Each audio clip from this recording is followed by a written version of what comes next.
Hello बच्चों, देखो आज हम चैप्टर 14 के लिए वीडियो नंबर 8 लेकर के आए हैं और इस वीडियो के अंदर अपन पढ़ेंगे मछली पालन या मत्स्य पालन के बारे में, यानी कि मछली का उत्पादन किस तरीके से किया जाता है इसके बारे में आज पढ़ने वाले अपन। तो देखो, मछली जो होता है एक आसानी से प्राप्त होने वाला और आसानी से पचने वाला भोजन होता है। जो समुद्र के आसपास के इलाके हैं तो वहाँ के लोग जो होते हैं मछली को भोजन के रूप में ग्रहण करते हैं। तो समुद्र के आसपास जो मछली है वो आसानी से प्राप्त हो जाती है और साथ ही आसानी से पचने वाला भोजन भी होता है। अब ये जो मछली होती है इसके अंदर वैसे खनिज लवणों की मात्रा भी अधिक पाई जाती है, इसके अलावा वसा की मात्रा भी इसमें पाई जाती है, लेकिन इसमें प्रोटीन जो होता है वो सबसे ज़्यादा मात्रा में पाया जाने वाला पोषक तत्व होता है। तो मछली में प्रोटीन पोषक तत्व अधिक मात्रा में पाया जाता है। तो सन 2019 में ये प्रश्न आया था कि मछली में कौन सा पोषक तत्व अधिक मात्रा में पाया जाता है, तो हमारा उत्तर होगा प्रोटीन। ठीक है, अब देखो जो मछली है वो समुद्री भोज्य पदार्थ है, क्योंकि ज्यादातर मछलियों का जो पकड़ने का कार्य होता है वो समुद्रों से किया जाता है। तो ये जो समुद्री भोज्य पदार्थ है इसके उत्पादन की दृष्टि से हमारे भारत का छठा स्थान है। कौन सा स्थान है? छठा स्थान है। तो मुख्य बातें पहले तो अपने को ये याद रखनी है कि मछली एक आसानी से प्राप्त होने वाला और आसानी से पचने वाला भोज्य पदार्थ है।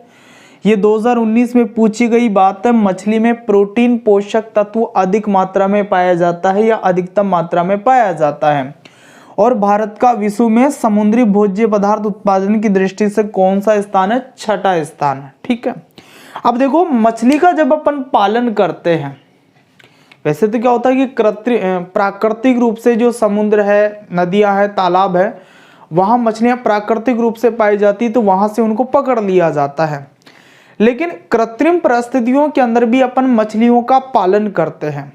तो मछलियों का जो वो पालन करते हैं अपन, तो उसमें कुछ बातों का अपने को ध्यान रखना होता है। तो मुख्य रूप से वो 6 प्रकार की बातें हैं जिनका अपने को ध्यान रखना होता है, और उन्हीं 6 बातों को अपन मछली पालन के पदों के रूप में पढ़ते हैं।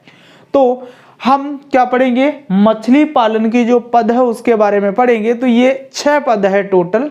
तो देखो इसमें अपन क्या क्या बातें ध्यान रखते हैं जब मछली का पालन करते हैं, तो वो बातें अपन इसके अंदर पढ़ते हैं। तो सबसे पहले बात करते हैं आवास की, कि जब अपन मछली का पालन कर रहे हैं कृत्रिम रूप से तो उसका आवास कैसा होना चाहिए। तो देखो मछली के प्राकृतिक जल स्रोत होते हैं कुछ, तो जैसे कि समुद्र हुआ, तालाब हुआ, झील हुआ, नदियां हुआ आदि।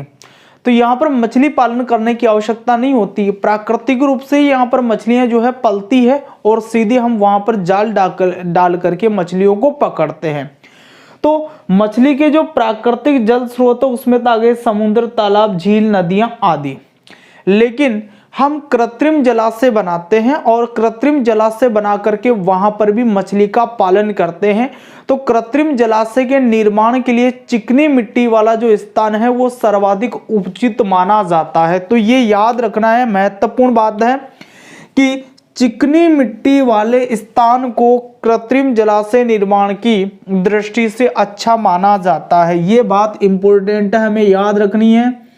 चिकनी मिट्टी वाले स्थान को कृत्रिम जलाशय के निर्माण की दृष्टि से क्या माना जाता है? अच्छा माना जाता है। दूसरी बात देखो कि जो कृत्रिम जलाशय है वहां पर तापमान, प्रकाश, ऑक्सीजन और जल प्रवाह है, इनकी मात्रा का नियंत्रण करके मछली का अधिकतम उत्पादन किया जा सकता है। तो 2019 के अंदर एक प्रश्न आया था कि जलाशय में मछलियों का अधिकतम उत्पादन कैसे किया जाता है। तो हमारा उत्तर केवल इतना होगा कि जलाशय में तापमान, प्रकाश, ऑक्सीजन, जल प्रवाह आदि को नियंत्रित करके मछलियों का अधिकतम उत्पादन किया जा सकता है। मतलब ये तापमान, प्रकाश, ऑक्सीजन, जल प्रवाह, इनकी मात्रा को इस प्रकार से रखा जाता है कि वहां पर मछलियों की अधिकतम वृद्धि होती है। ठीक है, तो ये तापमान, प्रकाश, ऑक्सीजन और जल प्रवाह है, इसकी मात्रा को नियंत्रित करके हम मछलियों का अधिकतम उत्पादन कर सकते हैं। ठीक, तो ये दो बातें अपने को मुख्य रूप से ध्यान रखनी है आवास के अंदर। पहली बात तो क्या है कि जो चिकनी मिट्टी वाले स्थान हैं उनको कृत्रिम जलाशय निर्माण की दृष्टि से अच्छा माना जाता है। और दूसरी बात क्या है कि जो कृत्रिम जलाशय है उसके अंदर तापमान, प्रकाश, ऑक्सीजन और जल प्रवाह को नियंत्रित करके मछलियों का अधिक उत्तम उत्पादन किया जा सकता है। इसके बाद में बात करते हैं अपन मछलियों की जातियों की। तो देखो, मछलियों की जातियां दो तरीके की होती हैं।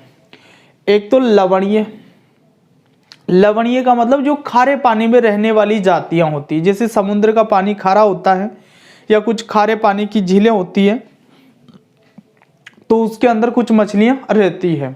और दूसरी होती है मीठे पानी वाली, जिसे अलवणीय जल वाली मछलियां भी अपन बोलते हैं। तो देखो, जब अपन कृत्रिम रूप से मछलियों का पालन करेंगे तो उसमें अपन मीठे पानी के अंदर या जो अलवणीय जल के अंदर मछलियों का पालन करेंगे। कारण क्या उसका कि मछलियों का जो उत्पादन है वो खारे जल या जो लवणीय जल आपका उसकी तुलना में अलवणीय जल या मीठे जल में अधिक होता है। तो मछली का जो उत्पादन है अलवणीय जल या मीठा जो जल है उसमें अधिक होता है। इसलिए मछली का जब भी अपन पालन करेंगे तो अलवणीय जल या मीठे जल के अंदर ही मछली का पालन करेंगे। जो खारा जल होता है या जो लवणीय जल होता है उसके अंदर मछली का पालन नहीं करते हैं। तो ये बात आप याद रखना कि मीठे जल के अंदर या अलवणीय जल के अंदर मछलियों का जो उत्पादन है वो अच्छा होता है, किसकी अपेक्षा? खारे जल या लवणीय जल की अपेक्षा। तो देखो, यहां पर अपन क्या करेंगे कि जो अलवणीय जल के अंदर पाले जाने वाली जो मछलियां हैं उसके नाम पढ़ेंगे पहले। तो अलवणीय जल के अंदर जो मछलियां पाली जाती है उनके नाम देखो क्या क्या है। रोहू, कतला, मरगला, ये तो देसी मछलियां हैं। देसी का मतलब अपने भारत की है, रोहू, कतला, मरगला। और विदेशी में देखो कॉमन कॉर्प और सिल्वर कार्प, ये दो मछलियां हैं, कॉमन कॉर्प और सिल्वर कॉर्प, ये विदेशी मछलियां हैं। तो ये सारी वो मछलियां हैं जो मीठे जल के अंदर या फिर अलवणीय जल के अंदर पाली जाती है। ये तो देसी है 3 और ये 2 विदेशी है। तो 2019 के अंदर प्रश्न आया था कि अलवणीय जल में पाई जाने वाली मछलियों के नाम बताइए। 2 नाम उसने पूछे थे, अलवणीय जल में पाई जाने वाली 2 मछलियों के नाम बताइए। तो आप देसी और विदेशी दोनों में से कोई भी 2 नाम आप बता सकते थे। जैसे देशी में आप बताना चाहते थे रोहू, कतला, मरगला, और विदेशी में कॉमन कॉर्प, सिल्वर कॉर्प, ये अच्छे उदाहरण हैं। ठीक है, तो 2 पद अपन ने पढ़े हैं मछली पालन के लिए, अभी 4 पद इसके बाकी है। तो पहले आप वीडियो को पॉज करके इन बातों को नोट कर लीजिए। देखो, यहाँ मछली की जातियों में एक तो ये बात आपको इंपॉर्टेंट ध्यान रखनी है कि मछलियों का उत्पादन खारे जल की तुलना में अलवणीय जल या मीठे जल में अधिक होता है। और दूसरा, ये 2019 में आया हुआ प्रश्न है कि अलवणीय जल में पाली जाने वाली मछलियों के नाम बताइए। तो आप चाहें तो देसी बता दो रोहू, कतला, और आप चाहो तो विदेशी बता दो कॉमन कॉर्प और सिल्वर कॉर्प। तो आप देसी और विदेशी दोनों को अलग अलग ही याद रखें। हो सकता है प्रश्न आ जाए ऐसे, भाई अलवणीय जल में पाई जाने वाली 2 देसी मछलियों के नाम बताइए, तो वहाँ फिर देसी बतानी होगी। या फिर पूछ ले भाई 2 विदेशी नस्लों के नाम बताइए, तो फिर आपको विदेशी ही बतानी होगी। तो वीडियो को पॉज करके आप इन बातों को नोट कीजिए। फिर उन जो बचे हुए 4 पद है उनकी भी अपन बात करेंगे। तो वीडियो पॉज करके नोट कर लो पहले।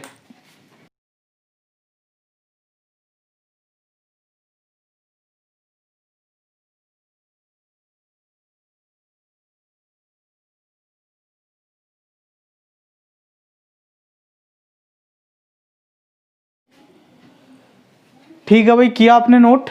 अब देखो आगे के पदों पर विचार करते हैं।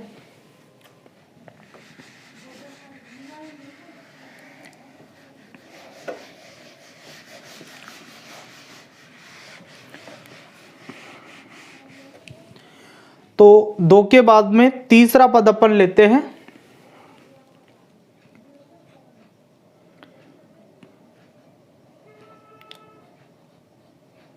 मछलियों का भोजन। तो हमें भोजन का भी प्रबंध करना होगा मछलियों का। तो मछलियों का भोजन क्या होता है? देखो, जब मछलियां प्राकृतिक जलाशय में होती है तो प्राकृतिक जलाशय में क्या होता है कि सूक्ष्म पादप और सूक्ष्म जंतु जो होते हैं वो मछलियों का भोजन होते हैं।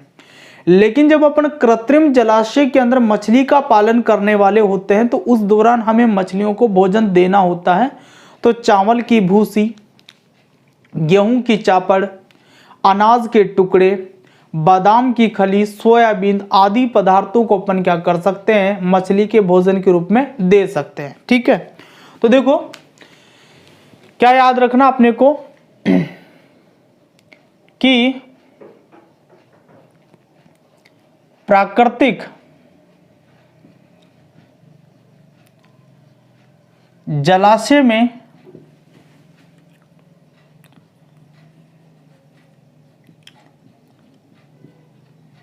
मछलियों का भोजन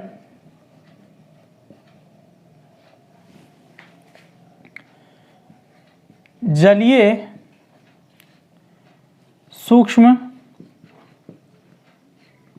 जंतु व पौधे होते हैं, पौधे होते हैं। ठीक है, कृत्रिम जलाशय की बात करें तो कृत्रिम जलाशय में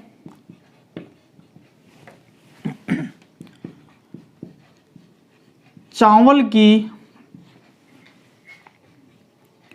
भूसी,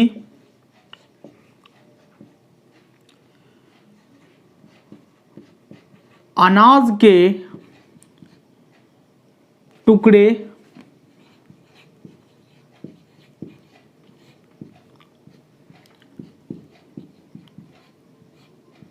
गेहूं की चापड़,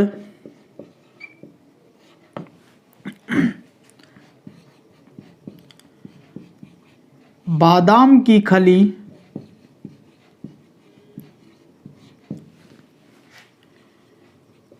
सोयाबीन आदि को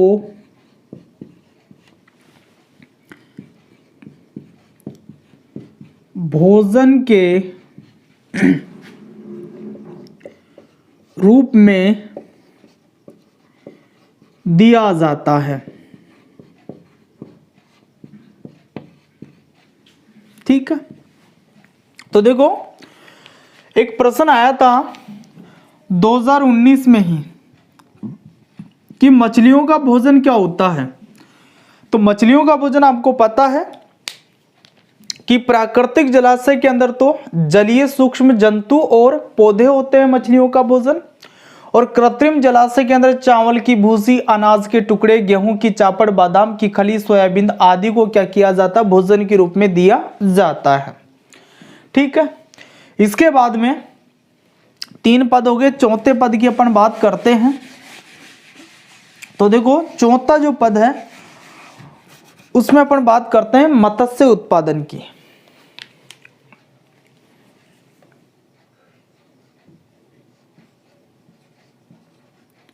मत्स्य उत्पादन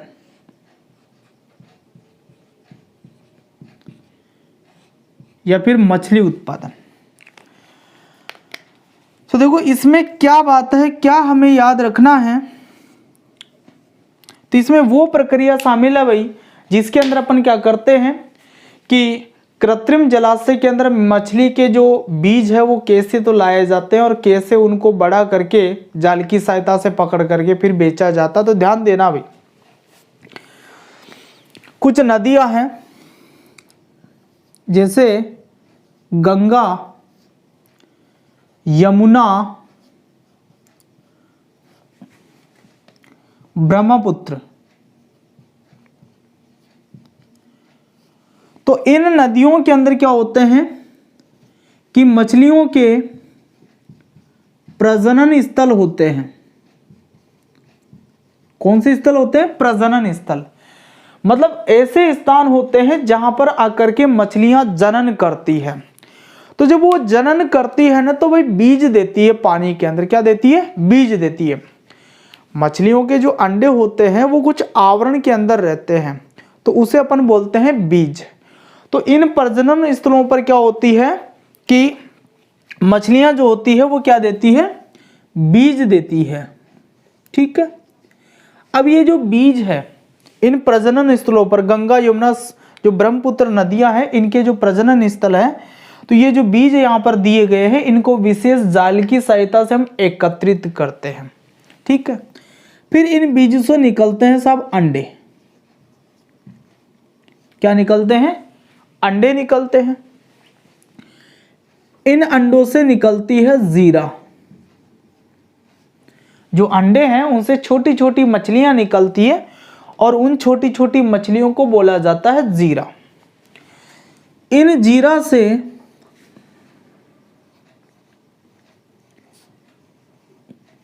अंगुलिकाएं निकलती है। क्या निकलती है, अंगुलिकाएं। मतलब मछलियां जो होती है थोड़ी सी बड़ी हो जाती है, अंगुली के समान उसका आकार हो जाता है, तो उनको अंगुलिकाएं बोलते हैं। और इन्हीं अंगुलिकाओं को अपन क्या करते हैं, जो मछली पालन के लिए हमने कृत्रिम जलाशय बनाया है उसके अंदर स्थानांतरित करते हैं। उसके अंदर क्या करते हैं, स्थानांतरित करते हैं। तो आपका जो कृत्रिम जलाशय है उससे पहले भी अपने को कुछ जलाशय बना करके रखने होते हैं जहां पर ये क्रियाएं अपने को संपादित करवानी होती है। जो अपना मुख्य कृत्रिम जलाशय अपन ने बनाया है मछली पालन के लिए, उसके अलावा भी कुछ कृत्रिम जलाशय अपने को रखने होते हैं जहां पर ये क्रियापन क्या करेंगे, संपादित करवाएंगे। तो देखो सुनना ध्यान से वापस, क्या क्या बातें अपन ने पढ़ी कि गंगा यमुना ब्रह्मपुत्र आदि नदियों में मछलियों के कुछ प्रजनन स्थल होते हैं और उन प्रजनन स्थलों पर ये जो मछलियां हैं ये क्या करती, बीज देती है। इन बीजों को अपन विशेष जाल की सहायता से एकत्रित करते हैं और जलाशय जो होते हैं अपने कृत्रिम जलाशय, मुख्य जलाशय से पहले उनके अंदर स्थानांतरित कर लेते हैं। तो इन बीजों से क्या निकलते हैं, अंडे निकलते हैं और अंडे से छोटी मछलियां निकलती है जिन्हें बोला जाता है जीरा। ये जीरा जो है छोटी मछलियां हैं तो धीरे धीरे बड़ी होती है और अंगुलिकाओं में बदल जाती है, यानी कि अंगुली के जितना इनका आकार हो जाता है। और फिर इन अंगुलिकाओं को अपन क्या करते हैं, अपना जो मुख्य कृत्रिम जलाशय है वहां पर मछली पालन के लिए इनको स्थानांतरित कर देते हैं। तो इसमें दो बातें मैं आपको बता रहा हूं मुख्य, जो याद रखनी है आपको। पहली बात तो आप ये याद रखोगे कि अंडे से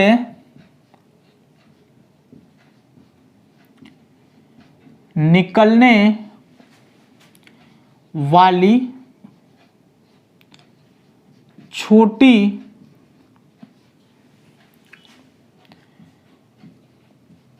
मछलियों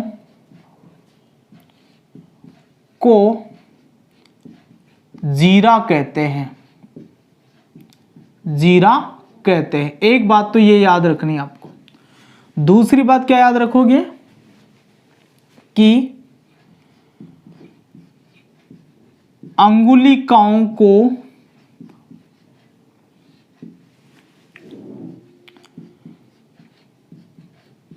मछली पालन हेतु निर्मित कृत्रिम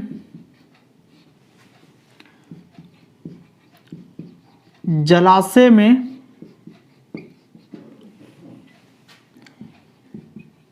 स्थानांतरित करते हैं। स्थानांतरित करते हैं। तो ये दो मुख्य बातें आपको कम से कम याद रखनी है कि अंडे से निकलने वाली छोटी मछलियों को तो जीरा बोला जाता है और अंगुलिकाओं को मछली पालन हेतु निर्मित कृत्रिम जलाशय के अंदर क्या किया जाता है, स्थानांतरित किया जाता है। ठीक है, अब इसके बाद में अपन इसका जो पांचवा पद है वो उठाते हैं। तो पांचवा पद है इसका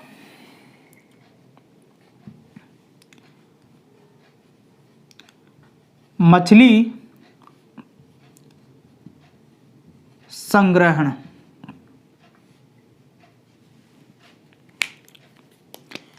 मछली संग्रहण। संग्रहण का मतलब है मछली को पकड़ना। देखो कृत्रिम जलाशय के अंदर अपन ने अंगुलिकाओं को स्थानांतरित किया है तो उस कृत्रिम जलाशय के अंदर अपन जब इसको भोजन देते हैं तो ये धीरे धीरे बड़ी होने लग जाती है, परिपक्व होने लग जाती है। तो जब ये पर्याप्त बड़ी हो जाती है तो उस कृत्रिम जलाशय से अपन क्या करते हैं, मछलियों को पकड़ते हैं। तो पकड़ने के लिए अपन क्या करते हैं, जाल का इस्तेमाल करते हैं। विशेष प्रकार के जाल होते हैं जिनकी सहायता से अपन कृत्रिम जलाशय में से मछलियों को पकड़ते हैं। और कभी कभी हल्के से विद्युत करंट का इस्तेमाल भी किया जाता है। तो जब अपन जलाशय के अंदर विद्युत करंट का इस्तेमाल करते हैं तो जो मछलियां नीचे पैंदे में चली गई है वो भी ऊपर आ जाती है और अपन जाल डाल करके आसानी से उस मछलियों को क्या कर लेते हैं, पकड़ लेते हैं। तो मछली का संग्रहण का मतलब है कि जलाशय के अंदर जब मछलियां पूरी तरीके से परिपक्व हो गई तो जाल की सहायता से या विद्युत करंट की सहायता से अपन क्या करते हैं, उनको पकड़ लेते हैं। इसके बाद में छठा जो पद है वो है मछलियों का परिरक्षण। परिरक्षण का मतलब है कि मछलियों को हम सड़ने से रोकना चाहते हैं। परिरक्षण का मतलब क्या है कि मछलियों को हम सड़ने से रोकना चाहते हैं। देखो, किसी भी स्थान पर जहां पर मछली का उत्पादन हुआ है तो ये जरूरी नहीं है कि उसके आसपास में ही वो सारी मछलियां बिक जाए। कई बार ज़्यादा उत्पादन होता है तो कहीं दूसरी जगह पर भी उन मछलियों को भेजना होता है बेचने के लिए। तो मान लीजिए अपन दूसरी जगह भेज रहे हैं तो वहां पर भेजने में 2, 3, 4, 5, 6, 7, 8, 9, 10 कितने भी दिन लग रहे हैं। तो उस कंडीशन में वो जो मछलियां अपन भेज रहे हैं उनके सड़ने की संभावना रहती है। तो इसलिए अपन उनका क्या करते हैं, परिरक्षण करते हैं, मतलब उनको सड़ने से रोकने का प्रयास करते हैं।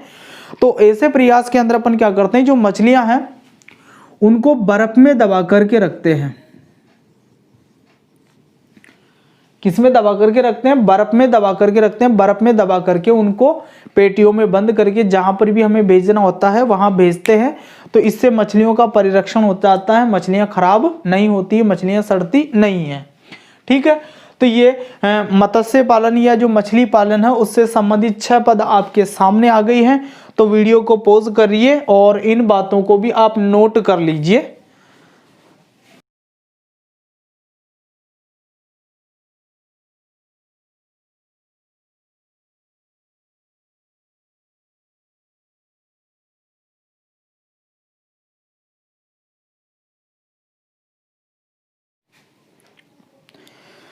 ठीक है भाई, कर लिया आपने नोट। तो आज मछली पालन भी अपना कंप्लीट हो गया है। नेक्स्ट वीडियो के अंदर अपन पशुपालन और डेयरी उद्योग के बारे में पढ़ेंगे। तो मिलते हैं फिर नेक्स्ट वीडियो में, तब तक के लिए ऑल द बेस्ट।